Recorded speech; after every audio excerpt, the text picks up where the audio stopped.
Hey, preppies, it's Mr. Fantastic Ford, and I'm here with chapter 8 of our favorite book, Joey Pigza Swallows the Key. All right. Chapter 8 is called Suspended.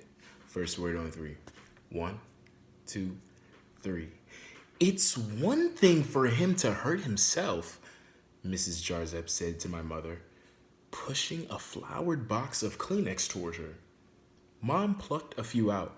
She changed the color of her fingernails, and they were so bright red her fingertips looked like mine when they were covered with wet blood while I was trying to fix Maria's nose.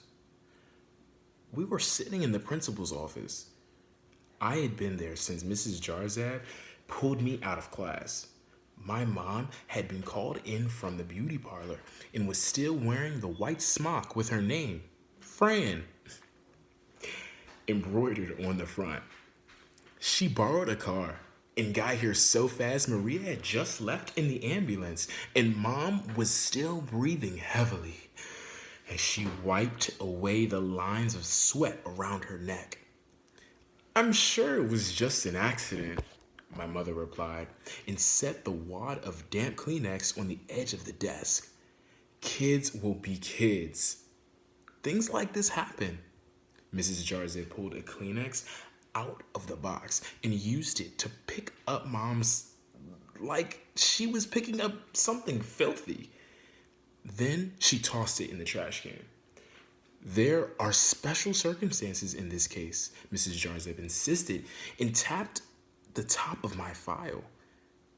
Joey has a history of being harmful to himself and to others. I know his history, Mom said.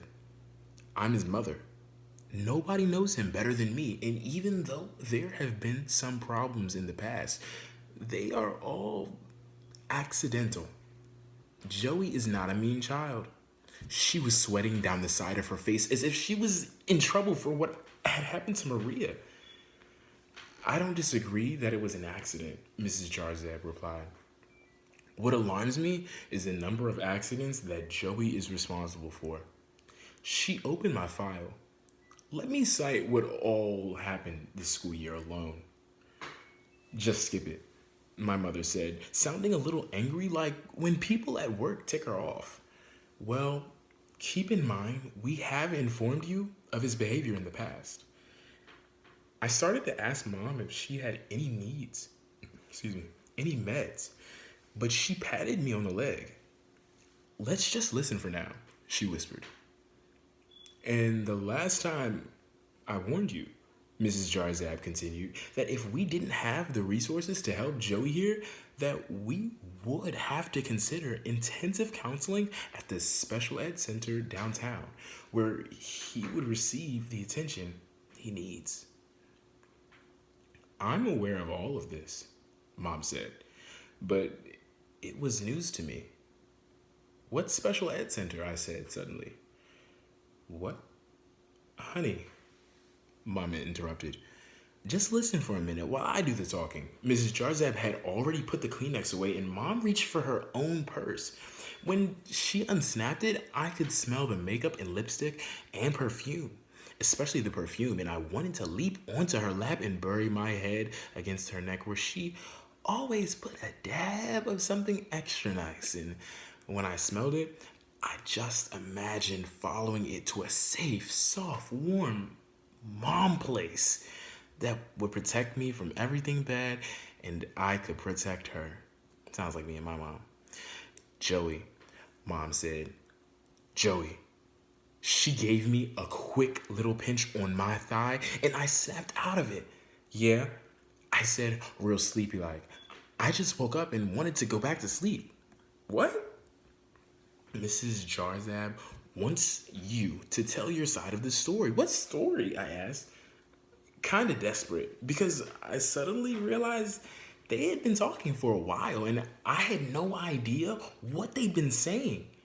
Tell her, Mom said, gently this time, because she knew I had drifted far away. About the scissors? Yes, tell me, Joey, Mrs. Jarzeb said with her face all nice and soft, like there was nothing in the world She wanted to hear about me, but me and the scissors. So I told her I was making bumper stickers for me and my mom to change the world. And my safety scissors were too small for the paper. So I got Mrs. Maxey's out of her teacher drawer and was running with Maria when Maria jumped in front of me. Just when I tripped over my slipper ear. I fell forward, and after I got up, everyone said I cut off her nose tip.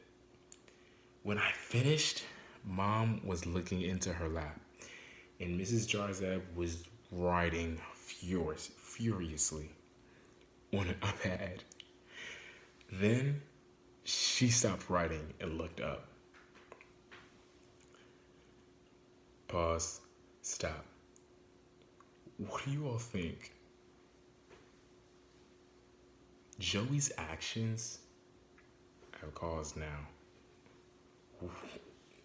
Do you all think that Joey's getting better? Or is he learning from like is he learning? Is he learning and getting better?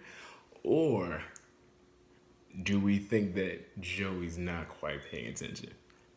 What do we think is gonna happen here? Let's check back in. First word on three. 1, 2, 3. Keep him at home tomorrow. The district special ed bus will pick him up the day after. We need a day for the paperwork to go through. Okay, Mom said. But this is temporary, right? Because he has injured another student, he has to be suspended for 6 weeks and receive mandatory counseling. That is school policy. But given Joey's record, he was bound to end up at the center anyway. So maybe this is a blessing in disguise. What happens now is all up to him. We left the office and nothing more was said. All the way out of the car, I kept staring at the ground to see if I could spot Maria's blood drops. Or maybe she would forgive me. Or maybe she lost the tip of her nose and I thought if I could find it, she would forgive me. And I wouldn't be in so much trouble. For 1 second, I thought I saw it and I reached down and snatched up a little flesh-colored round thing, but it was just a used rubber Band-Aid. My mother slapped it out of my hand, and that was the first moment I realized she was mad at me too. And suddenly it was as if my heart was as uncontrollable as my legs. All this time I thought she was on my side because I was on her side, but maybe she had given up on me too. So I didn't say anything more because I was scared. She was going to be against me like everyone else. We drove away in silence, not until we entered the Burger King drive-thru. Did Mom speak again? She ordered for both of us without asking me what I wanted. And when we got the food from the side window, Mom just pulled up around the corner and parked on the street under a shady tree. I want to talk with you, she said as she handed out the food. I've done my best, she said. Do you understand that? Yeah, I replied. I know it's all me. I'm the one that's messed, not you. I started eating my French fries. First the bottom end, then the top. I put the middle to one side. The middles didn't crunch when I bit into them, so I saved them for the last, like a vegetable. You're not stupid, and you're not messed up, Mom said. Don't think that. Everybody does. Everybody else does, I said, not looking at her face. Or they call me retard. So really, messed up is a nicer than the R word. or brain damage, or Zippy the Pinhead. She just held a wad of napkins up to her eyes, and her shoulders hunched forward. And I knew she was crying because I had seen her trying to hide it from me a million times before. I pulled it together for you, she finally said, and wiped her nose. When you were a baby, I screwed up and left you behind.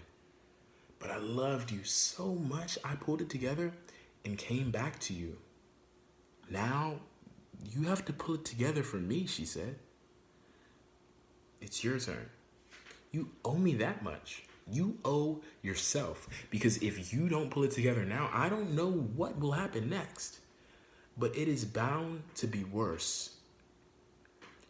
Way worse than anything that has ever happened to you. I knew she was right. I'll have to go to a scary special ed school. I finally said, already crying by the time my face sunk into her shoulder. Just for a while, she said, and rubbed my neck. Soon, they'll see what a good guy you are and send you back. All right, preppies, that is chapter 8, Suspended. And now we know exactly why our character, Joey Pigza, is suspended. I hope you all have taken some great notes and that this video was helpful. See you soon for our next chapter.